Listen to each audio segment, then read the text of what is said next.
महाराज कहते हैं कि एक समय प्राचीन युग में त्वंगध्वज नाम का एक राजा था, जिसने भगवान सत्यनारायण के प्रसाद का त्याग करने से दुख प्राप्त किया।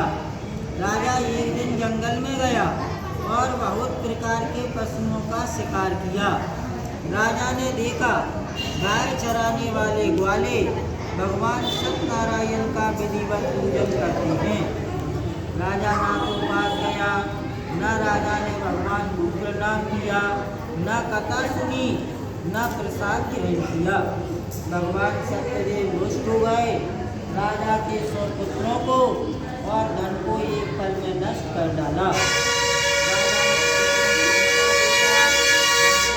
देखा तो विचार किया कि भगवान सत्यनारायण के प्रसाद का त्याग करने से दुख प्राप्त हुआ, कहीं जाऊं जहाँ भगवान का पूजन हो रहा है। राजा पुणे जंगल आया, उन्हीं ग्वालों के साथ में भगवान सत्यनारायण का विधिवत पूजन किया और भगवान सत्यदेव की कृपा से पुणे धन वाला और पुत्र वाला हो गया और इस लोक में सुखों का भोग भोग के अंत में वैकुंठ लोक को चला गया। और श्री सूत जी महाराज कहते हैं कि कलयुग में भगवान विष्णु को कुछ लोग काल कहते हैं, कोई सत्य कहते हैं, कोई ईश कहते हैं, कोई सत्यदेव कहते हैं। और अनेक स्वरूप धारण करके भगवान विष्णु सत्यनारायण भगवान के रूप में सभी की मनोकामना को पूर्ण करने वाले होते हैं।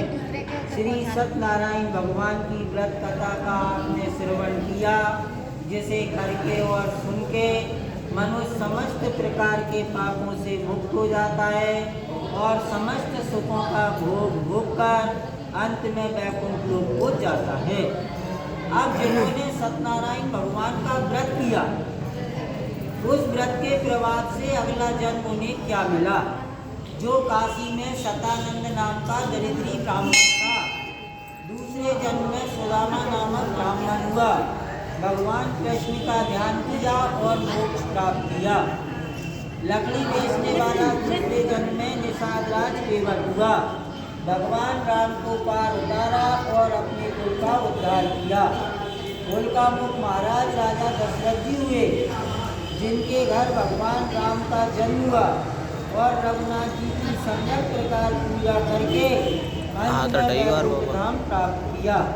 साधु नाम का बनिया मोरई ध्वज नाम का राजा हुआ, आर्य से जीतकर पुत्र की देह भगवान विष्णु को अर्पण की और मोक्ष प्राप्त किया।